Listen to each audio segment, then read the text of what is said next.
Topics. I'm your host, Darlene Price, and tonight, what was supposed to be an interview of the Mr. Knox Warner, who is a proponent for the landfill, aka the super dump that we are fighting, he has backed out because he says his attorneys have told him not to show up.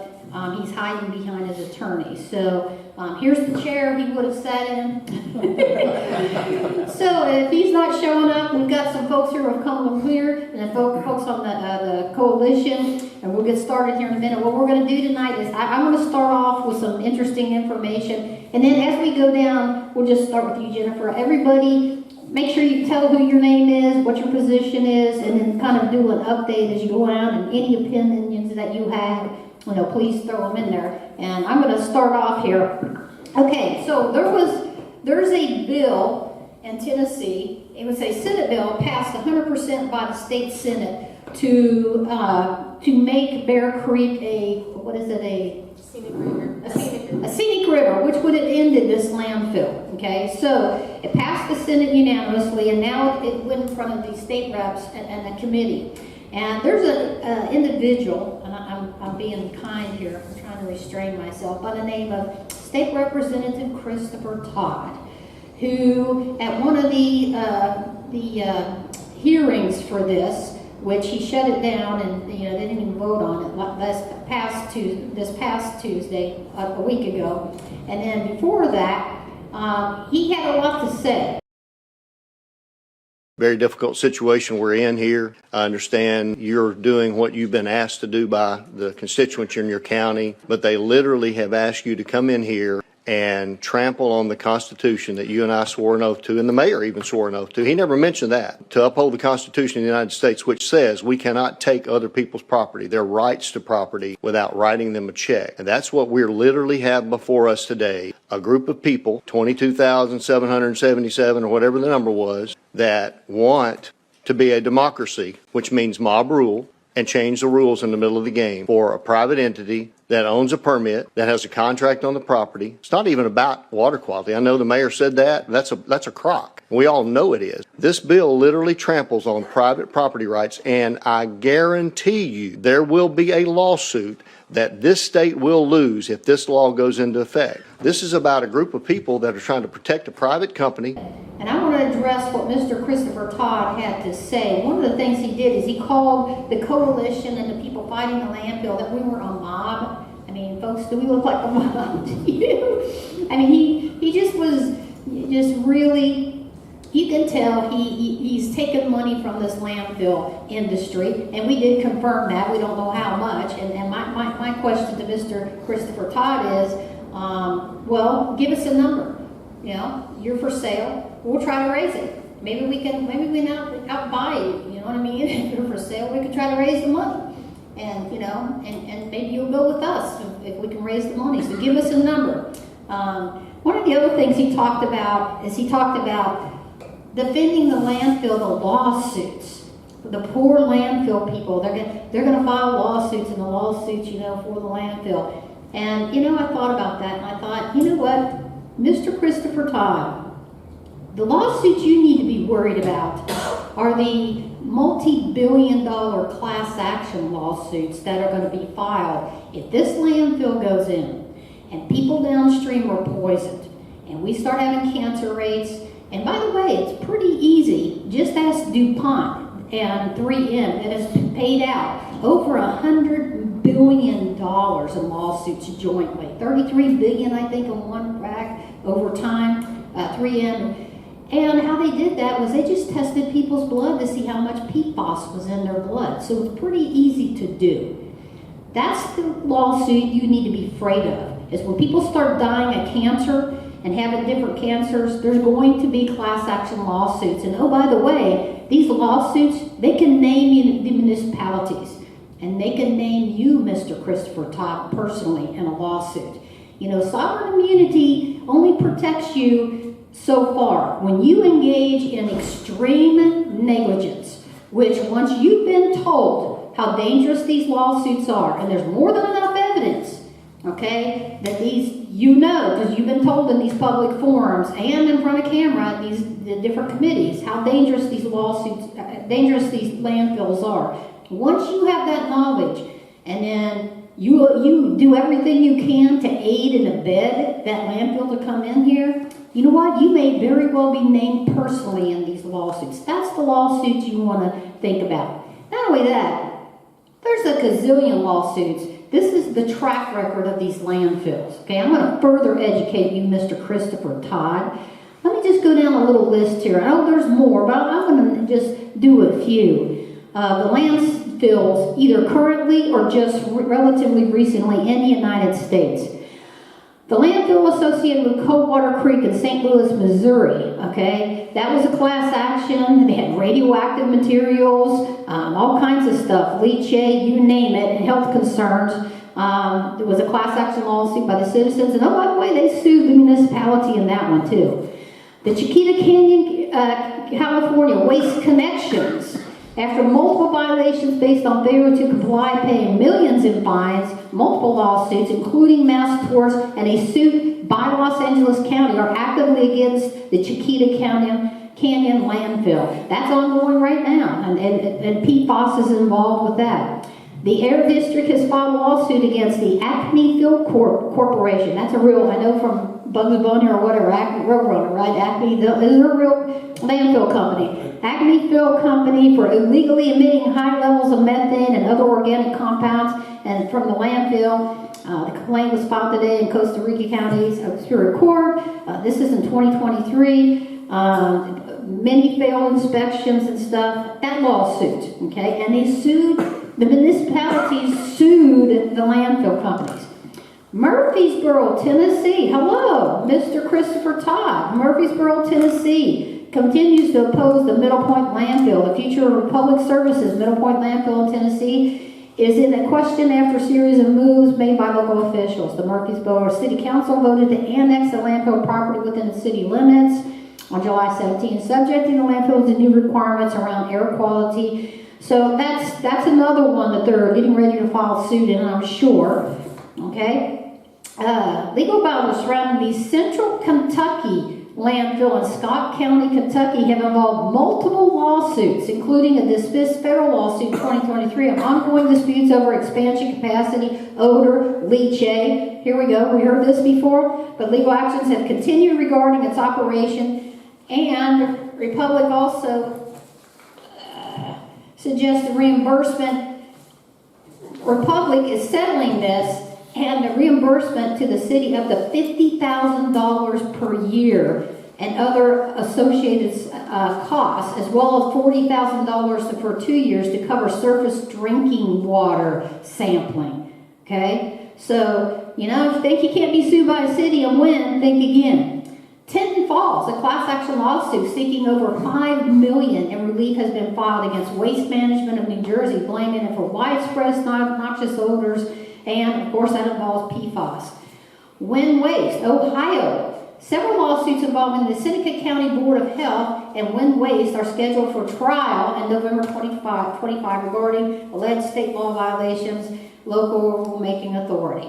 New York, the municipality of Tau Alta has agreed to a settlement with the U.S. Department of EPA and DOJ.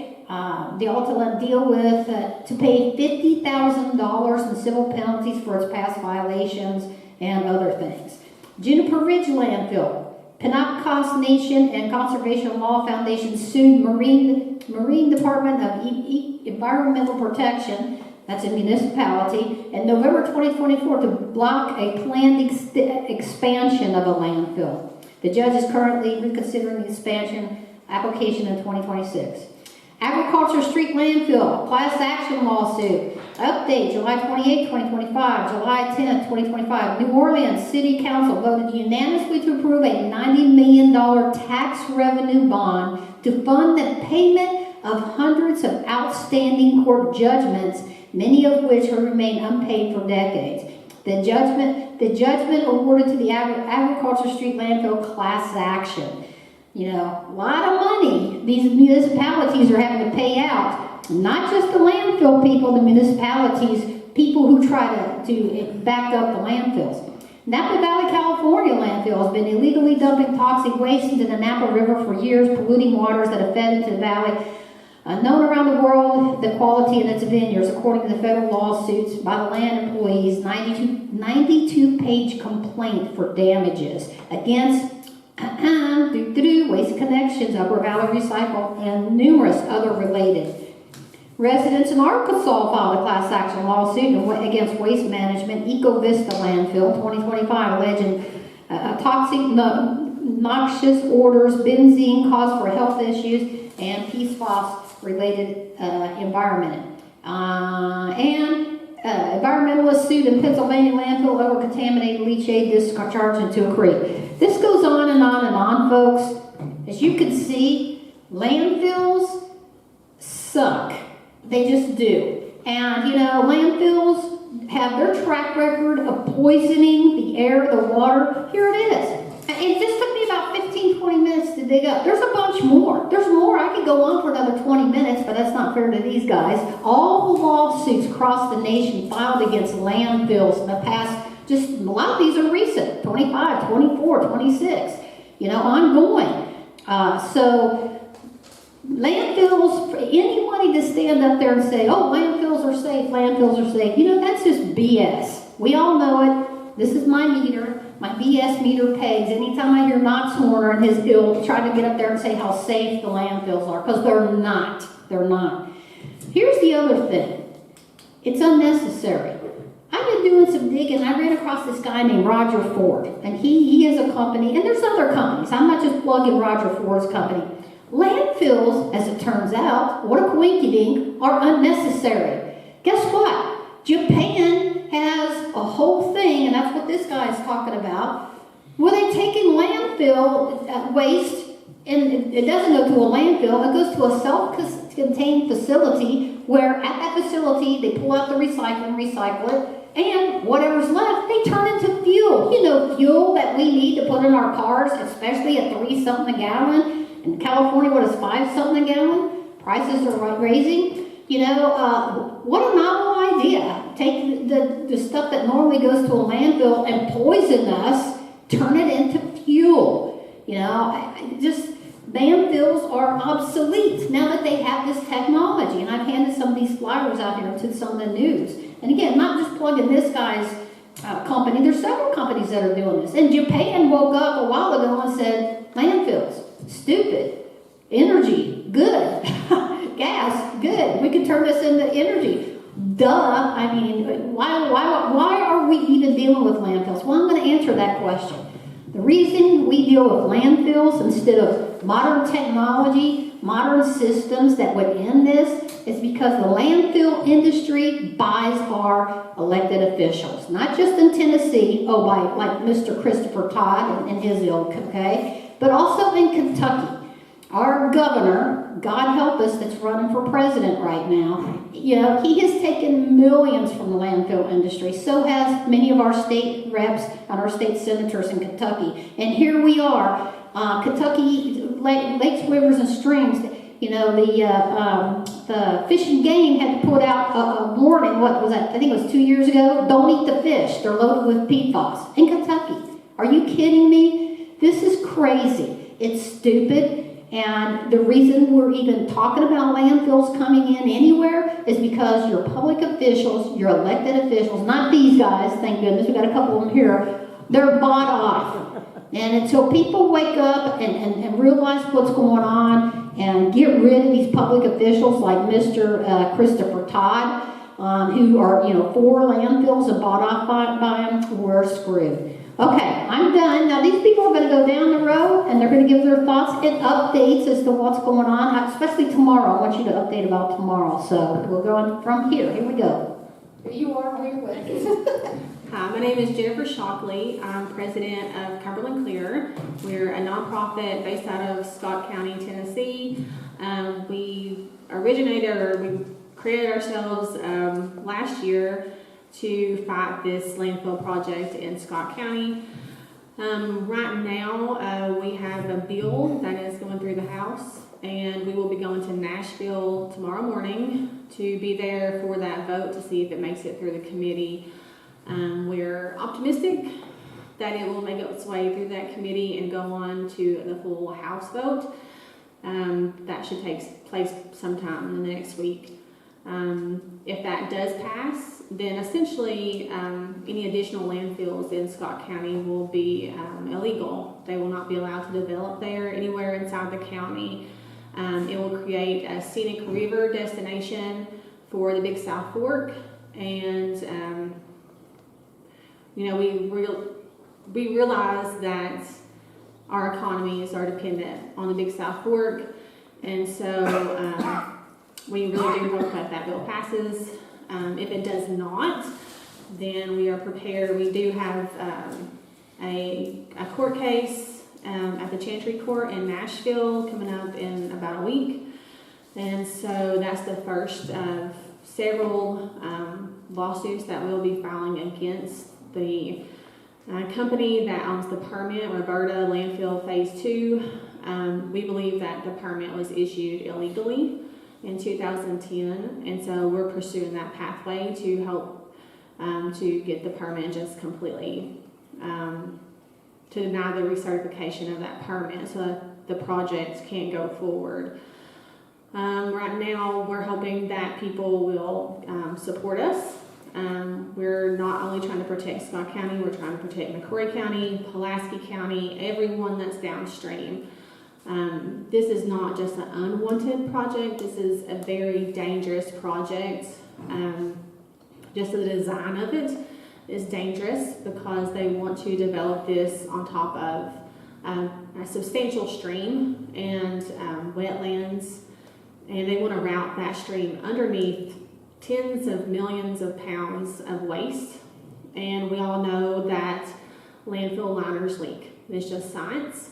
So when they do leak, that leachate will go straight into that stream, straight into Bear Creek, and that is McCrory County's drinking water. So that is our major concern. And drinking water all downstream. And Bear Creek runs in the Cumberland River, Lake Cumberland, all the way downstream to Nashville. So this affects McCrory County, Pulaski County, everyone downstream.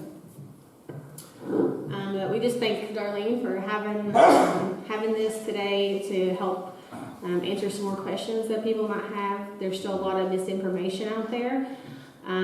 If after this is over, if you still have questions, please feel free to reach out to us. We have a Facebook page. It's just Cumberland Clear on Facebook. You can also reach out to us at cumberlandclear@gmail.com. Just send an email to us and we'll answer any questions that you may have. And the petition, there's a petition on Cumberland Clear website too.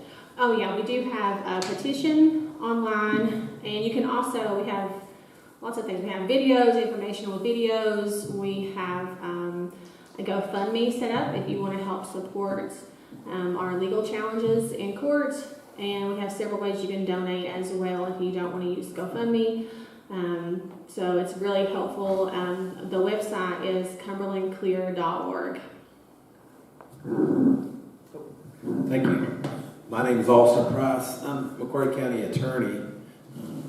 This is a real good opportunity for anyone who is interested in knowing if the representatives in Tennessee at this particular moment, believe me, we've got problems here as well, but in Kentucky. But right now, the focus is on Nashville. This is a good opportunity to see your representatives in action. And nothing could be more clear. If you're for turning the state of Tennessee into what would be known as one of the, either the second or the largest dump in the country, where all of the trash from eastern states and everywhere else comes to Tennessee to be disposed of. If someone is for that and they're in the legislature, how could they be for that? You got to ask yourself, how could you be for that? And I think the answer is real clear. I posted the other day, some of these people like Todd and the chairman of that clip that we saw, and I think it's going to be played, inserted into this video when it goes to YouTube. You know, when you see them, they act like trained dogs, and we know where they're getting their kibbles and bits. It's coming straight from these land. These people took a bucket full of money down there, and this is the best opportunity to see if your politicians down there are on the take for this stuff, because there's no way you can justify saying, yes, it's good, it'll be a good thing to turn Tennessee into the biggest or second largest dump in the United States. Tennessee's a beautiful state. I mean, it's beautiful down there. And the way the water flows, if they build this and it's released and it gets into Bear Creek and into the Cumberland River, well, it's coming right back to Nashville. So the very people that may be advocating, to have this cancer is coming right back at you down to Nashville. So I know when Darlene had another case when her first book, with the tanker car cases, and she went and testified in front of Congress on that about how dangerous they were. I won't get into it too far, but they were importing different amounts of marijuana and other types of dope through tanker cars coming across from Mexico into the United States. Well, she discovered that if they can do that, they can also turn those into the largest pipe bombs ever. And she testified to that to Congress. Congress done something about it. They blocked tanker cars from coming into Washington, D.C. So, if nothing else, the politicians are to stop this stuff from going into Tennessee back to Nashville where they're at, because they will be drinking that water. They will be showering with that water down there, the same as the rest of us up here. They may be diluted somewhat down there, but with these PFOs, it doesn't take very much. It doesn't take very much at all. And then you're walking around with cancer. And we're known already in this region for high cancer rates. And it's due to a lot of what we're talking about here and what we're trying to get stopped. So I would just ask that everybody, and I'm sure Cumberland Clear will, if these people do vote against this, will expose who voted against it, who advocated to make Tennessee known for the largest or second largest dump in the country. Their names will be out. So if they do this, they will be known for that as well. So so we'll get the names of those folks out, and their constituents can feel free to do with that as they see fit. And I hope that they would send them home, because they have no business being in government if you're willing to do that to your citizens, because it would be obvious that you don't care about your citizens when you're willing to do that. So with that, I'll pass it on to Judge Green. Yes, good evening. My name is Jimmy Bevo Green. I'm the McCory County Judge Executive. So I'm here representing the fiscal court. So in turn, we're representing the citizens of McCory County. So as you've already heard, what an urgent need that this is, and we have so many here that are experts and well-versed in this, much more than me. Just wanted to say how important this is, and I want to thank the media, Jennifer, Cumberland Clear, for an awesome job that they did. I did watch that the committee meeting, and I wasn't too impressed with the Tennessee side of that, but nonetheless, it is such an important thing. When you look at these companies that are developing this is just monetary gain for them, but this is literally life and death, as they've explained this, the water source, and something's going to affect us for generations to come, going to affect us, our kids, our grandkids. So it's a very important and urgent thing, and I just keep encouraging Cumberland Clear, and I thank the media for covering this and bringing this to light. And as we said, you'll learn a lot about that tonight. Thank you. Hello, my name is Stephen Whitaker. I'm the superintendent for McCory County Water District. It's kind of hard following all these folks. It's pretty much gave you guys a lot of information. I'm here representing the Water District, and I'd like to say that, you know, we have done different things in our policies and procedures to look at water quality and as it relates to protecting the citizens of Macquarie County. There are specific testing requirements that is required for us to test our water quality through EPA, and not all of those testing parameters are looking at specifically leachate type materials. So we have been, for the last several months, we've been doing some extensive testing around our intake area to try to make sure that anything that we could potentially see coming from upstream of the river to our intake is we're aware of that. So we've also looked at new treatment technologies. We are part of the class action lawsuit that 3M and DuPont had to go to court over, and the settlement amount for that. Now, some of that money that we will get from that lawsuit, we're using for those testing procedures, and ultimately, when that all comes to fruition, those monies will help us do some additional treatment technologies at the water treatment facilities. But we're just continuing to be committed to make sure that the citizens of Macquarie County are well taken care of. We take this very seriously, and you know, we've done a lot of extra things that, you know, to ensure that for our citizens. So that's pretty much what we've been doing. So I want to caveat on what he good segue about 3M and DuPont. Folks, I'm pretty sure my numbers are right. If I'm wrong, just Google me and tell me. You can Google this, okay? I'm pretty sure to date, DuPont has shelled out over $33 billion. That's B as in boy, $1 billion in lawsuits. $33 billion. You don't shovel out that kind of scratch, you ain't done something seriously wrong. So yeah, and they've lost. It started in West Virginia. They poisoned the water system in West Virginia, and they lost lawsuit after lawsuit after lawsuit. So they just started settling these cases. Now that's separate from 3M.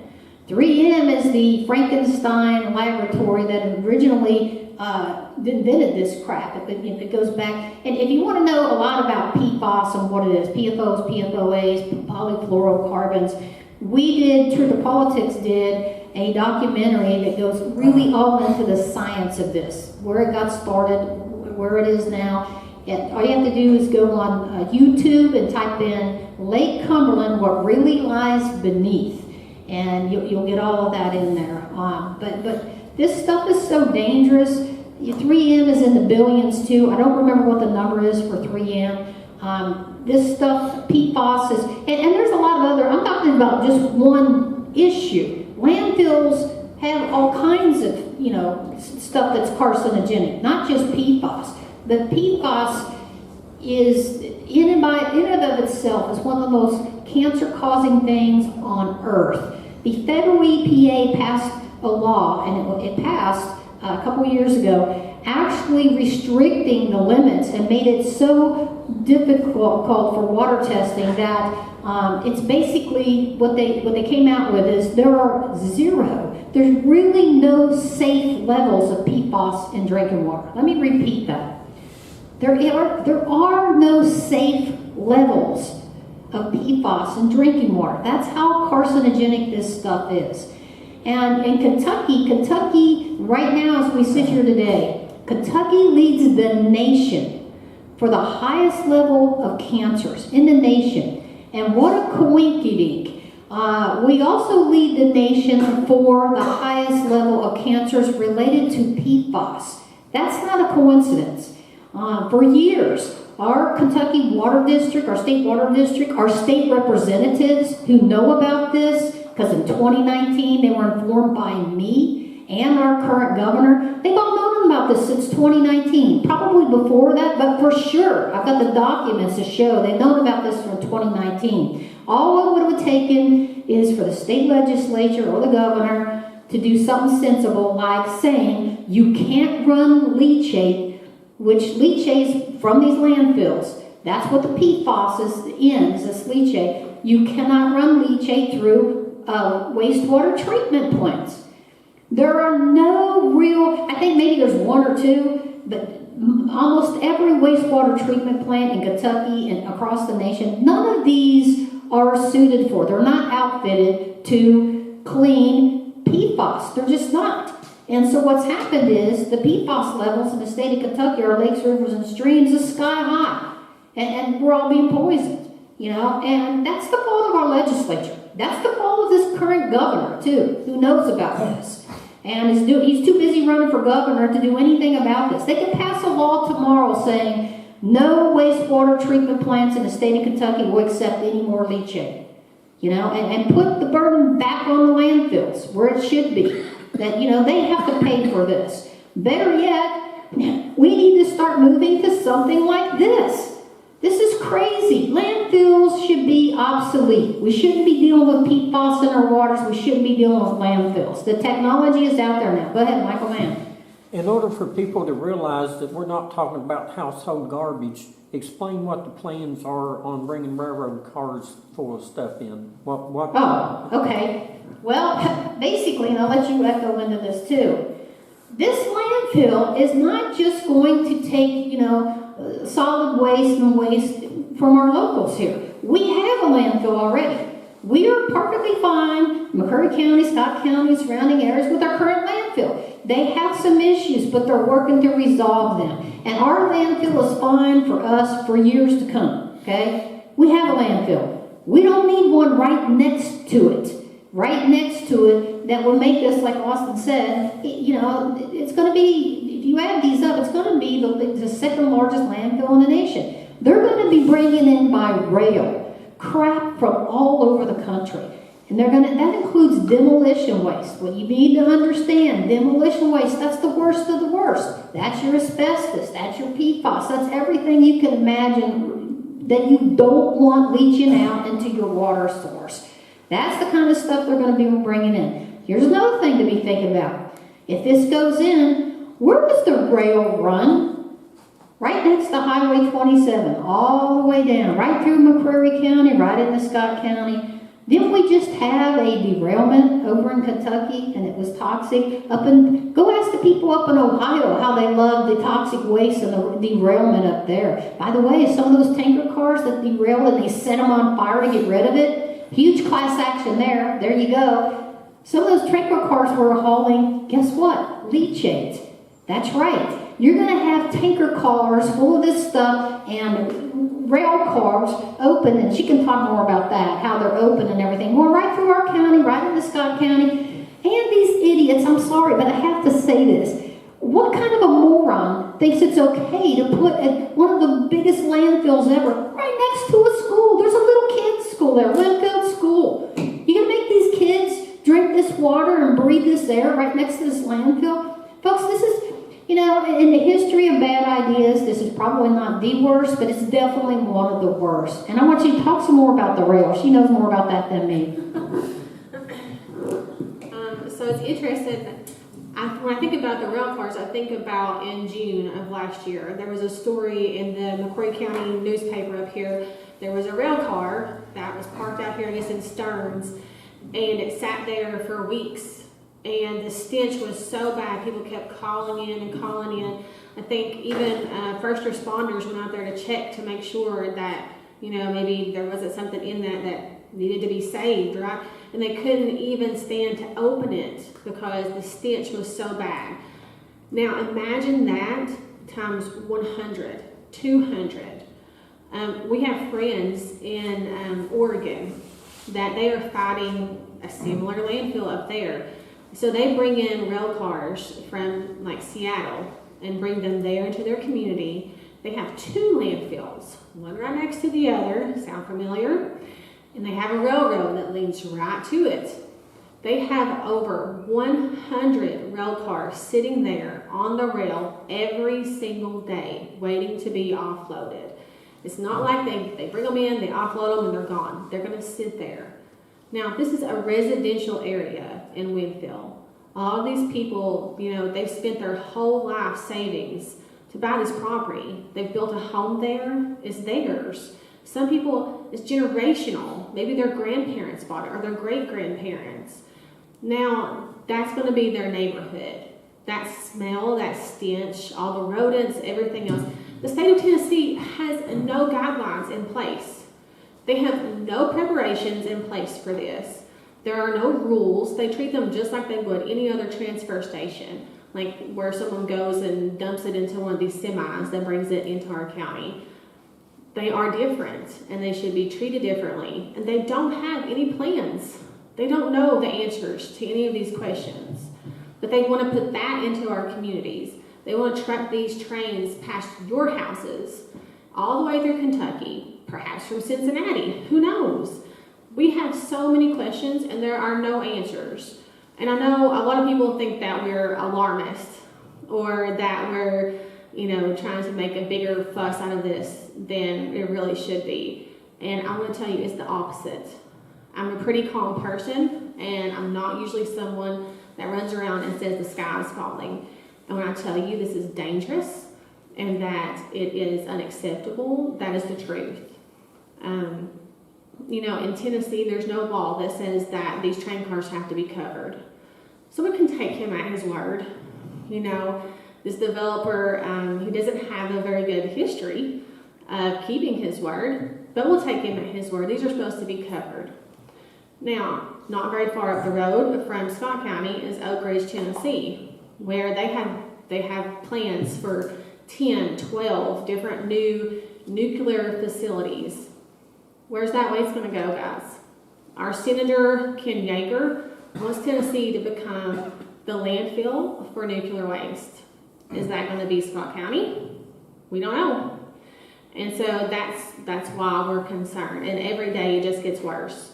I don't have anything else, I guess. I wanted to caveat something about TDEC, the Tennessee Department of Ecology and Conservation, TDEC. These are the people that hopefully will not issue this permit for this landfill, but these are the people that issued the permits for the landfill. We had our first public forum was in Scott County, Tennessee. We had over 400 people show up to that public forum. Some of the things that came out of TDEC's mouth, TDEC did a presentation. They had all their experts up there.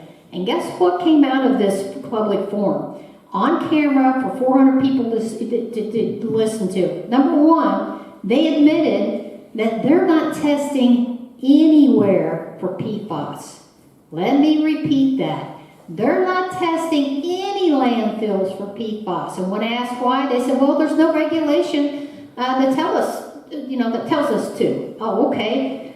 So when I got up and spoke when we went to Nashville the first time, I said, show me the regulation that says you will not test for PFAS. What, you gotta have a regulation, to tell you to protect the citizens from a cancer-causing agency? You gotta wait until somebody does that? So that's one of the things that came out of this TDEC meeting. Another thing that came out, one of the guys, experts, got up there and said, well, because they were talking about testing the stacks where the smoke or the releases come from these landfills into the air. Well, are you testing the air? He said, and these are supposed experts, no, there's no way to do that. There's no devices to do that. And I'm thinking, bull crap, I knew right then, and sure enough, we researched it, didn't take long. There's all kinds of, triple mass spectrometers. They test the air all the time. Our scientists for years have been testing the carbon in the air, and that's what they've been measuring, the carbon in the air, to see, does it also equate for, as it rises, guess what? So is global warming, okay? This is technology that's been around for years, and for that TDEC guy to say that there's no technology, no way to test the PFAS in the air, that just shows either absolute ignorance and stupidity of the people who are going to be designed to release, to approve this, thing. They don't know, or I don't know, they just lied. I don't know know which one it is, but it just amazed me, the incredible stupidity from TDEC at that forum and their answering. It was dangerous, let me tell you.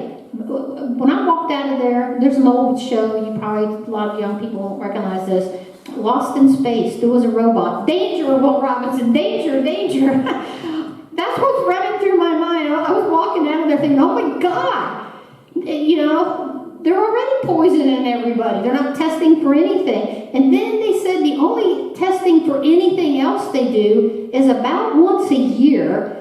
And they said only if the landfill self-reports.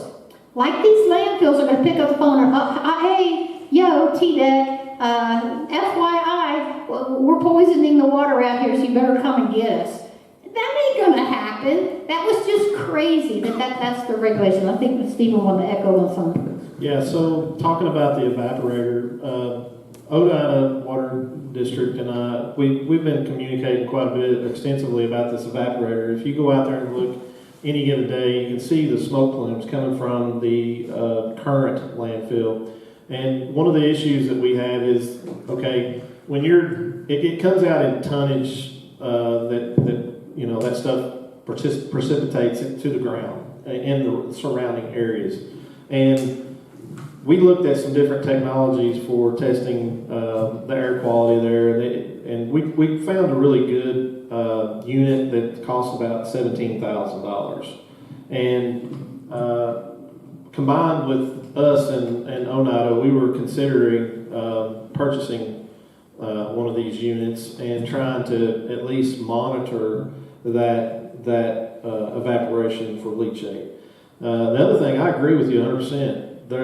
Just because there's no requirement for testing doesn't mean that it doesn't need to be at least examined or looked at. Yeah, and then I want to say kudos to Stephen, because a year or so ago, or more than that, when we were talking about this because of Mayor Keck and his mess up there, Stephen immediately, there was no laws telling Stephen in our water district to start testing for stuff, and they did it on their own. Yeah, and so, I think that, one, the legislators in Tennessee and TDEC and anybody in waste management really need to take a good hard look at those regs. Those have been around forever, and just because they're so concerned about health concerns about this, that, and the other, but when it pertains to something like this, it's a moot point. They're kind of like, okay, we're gonna worry about some of the smallest things, insignificant things in the world, and we're going to stop all that. But something that is this significant, that can affect the environment and impact a community as big as this, they kind of turn away and don't really want to look at it from a scientific perspective. And I think that in itself is wrong. I feel like there needs to be, at least the legislation level, those politicians need to at least have a concern. And we're testing on our 5th round of unregulated contaminants, okay? This started, and what unregulated contaminants are, is it's testing procedures for everything from algae toxins and all pharmaceuticals in water, all this stuff that a select few utilities in the nation have to test for. We're one of them. And we're now on our 5th round of testing for unregulated contaminants. I don't see why it's not that big a deal for them to do the same thing in the solid waste management industry. Right. Why can't, if they're constantly hounding us to test for these parameters, why don't they go ahead and go to the solid waste management and say, look, if you're gonna be dumping into the water, it's kind of like they're picking it up on the back end. Let's test for it before it gets to the water. Yeah, because it's too late. By the time you're doing your testing, it's too late. And then the cleanup it's just too late. You've already poisoned everybody by that time. And that's just crazy. The onus of this needs to be, just like you said, the landfill industry needs to go away, first off. We need to start moving towards this kind of stuff so there is no landfills. Secondly, until that happens, the landfill industry is a multi-billion-dollar industry. And if you don't believe that, show up tomorrow and watch all the lobbyists that are there with this landfill industry showing up the money to people like Christopher Todd and these other people. It's sickening, folks. It's just sickening. And it's not just Tennessee. It's Kentucky. We got the same thing going on in Kentucky. So, yeah, we have somebody. I just looked up. It's $150 billion industry a year. $150 million industry. Billion. $150 billion industry a year. And you see what they're doing with a lot of their billions, buying our elected officials. And you people out there, your elected officials, not these guys here, they're in the fight, you know. And I gotta say, our whole physical court in McCreary County and the coalition, I want you to get into that about the coalition. All the coalition, in Scott County, Tennessee, and McCreary County, Kentucky, they formed the coalition. And they're fighting this, okay? The municipalities down there. Where's Pulaski County leadership?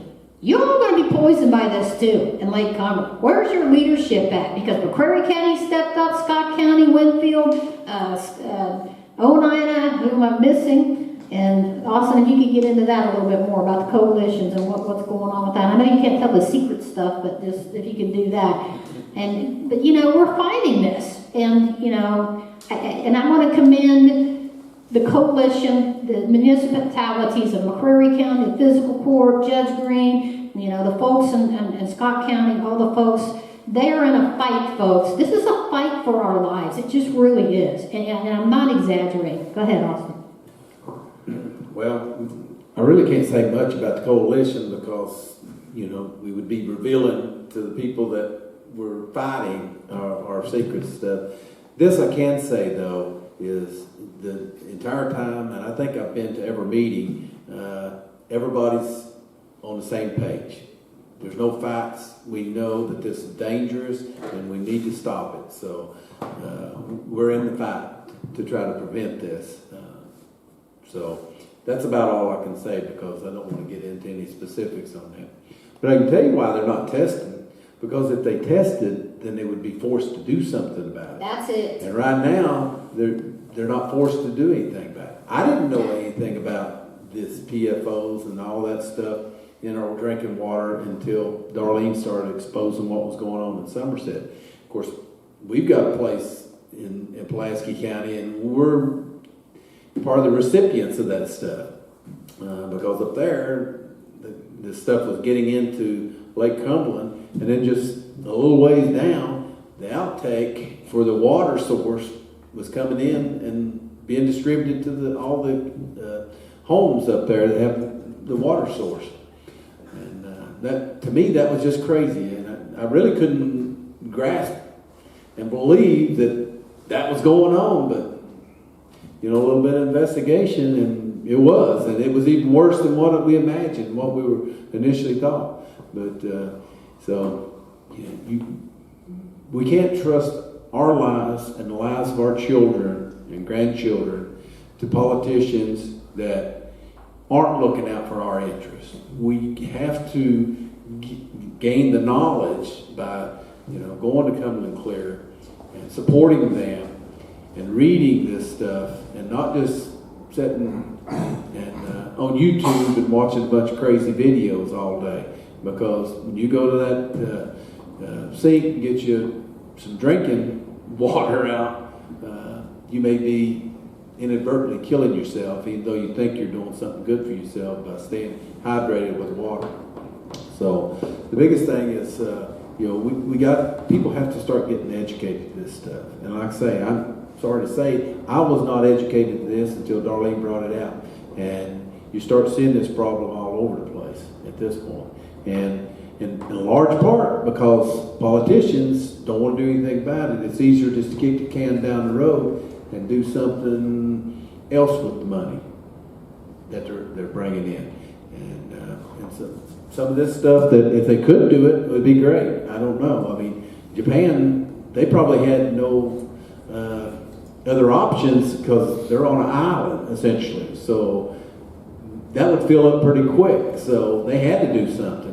And we're over here, and we're on the, what I think I've heard it said, the Saudi Arabia of water.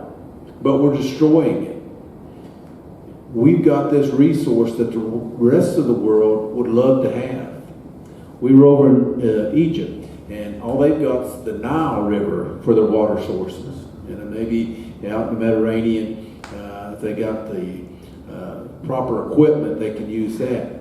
But the rest of it's desert over there, a lot of places like it. And we've got all of this resource over here that we're allowing certain people just to destroy.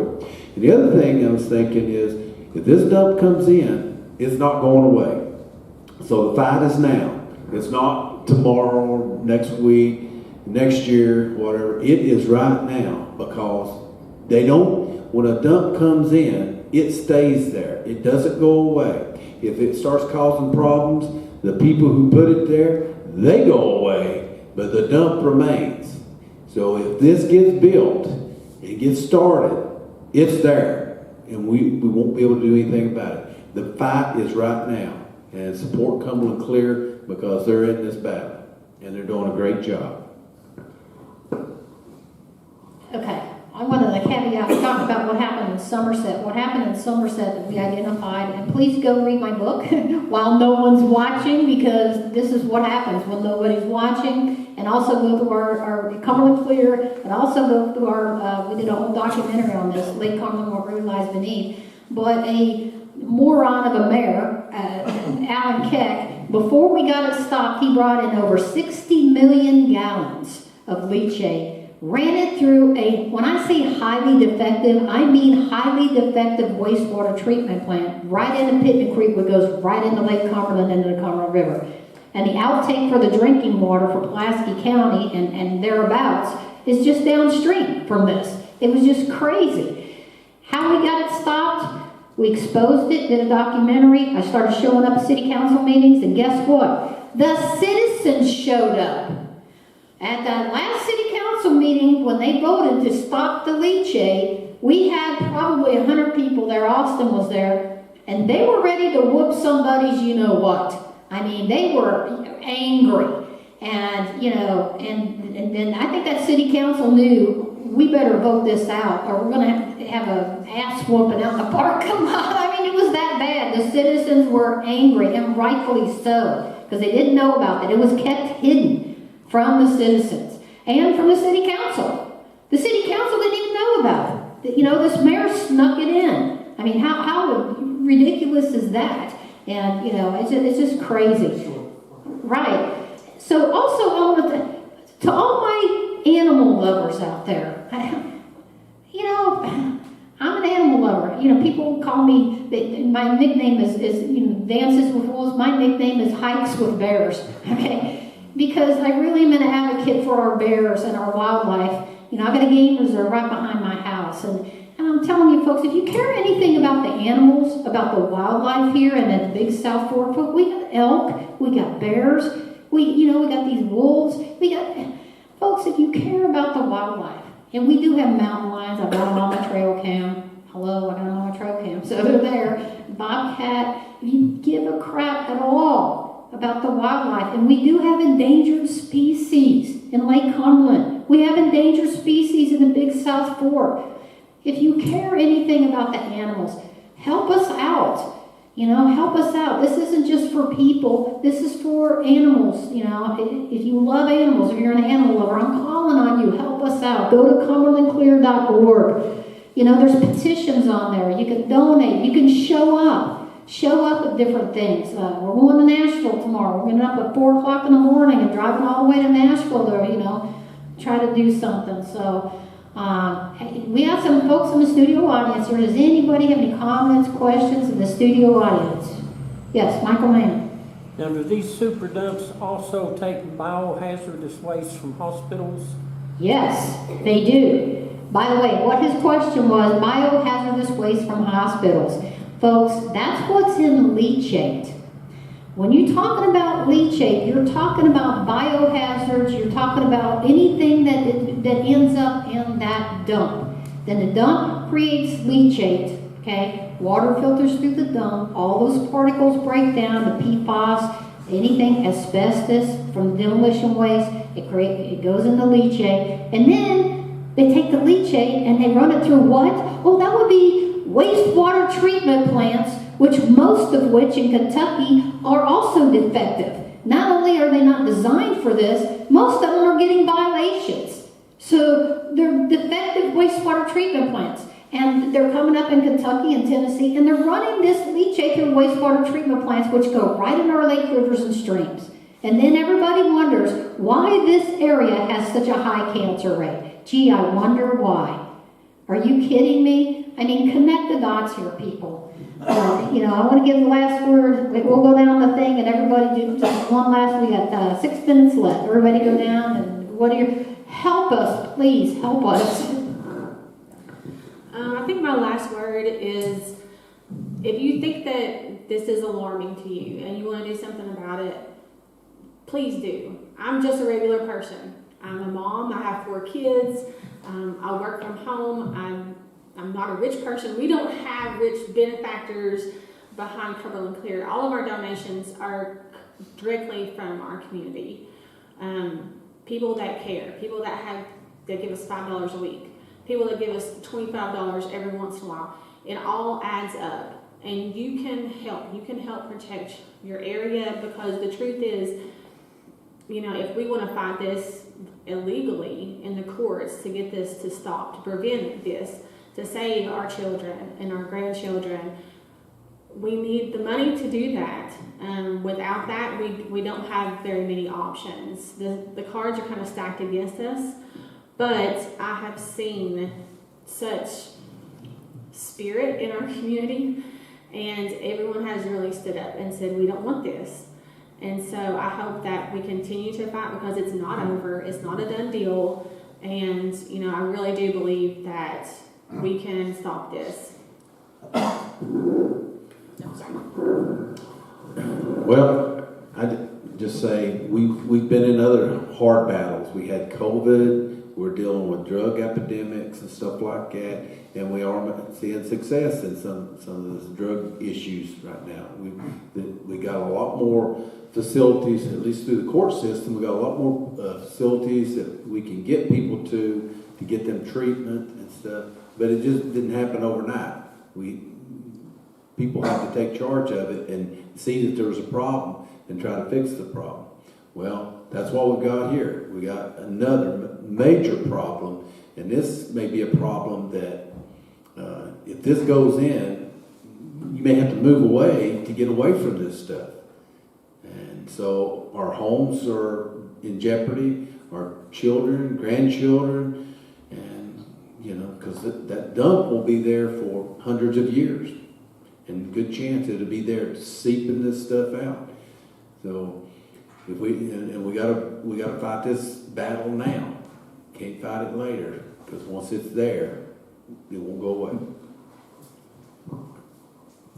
Okay, I'd just like to reiterate a little bit what Mr. Price said, but it maybe not to some people, but this is the most important issue that we have in this area, and not only as far as health of our people now and the future generations to come, but if you look at it from an economic standpoint, the tourism, like it's already been mentioned, this is a key for an area like ours that depends so much on tourism due to the fact that the federal government owns so much money. But just want to say the coalition, which consists of Macquarie County, Scott County, Huntsville, Winfield, and the entire county, Scott, we're putting our money up for legal counsel, as is Cumberland Clear, and they have a good relationship. We're working back and forth.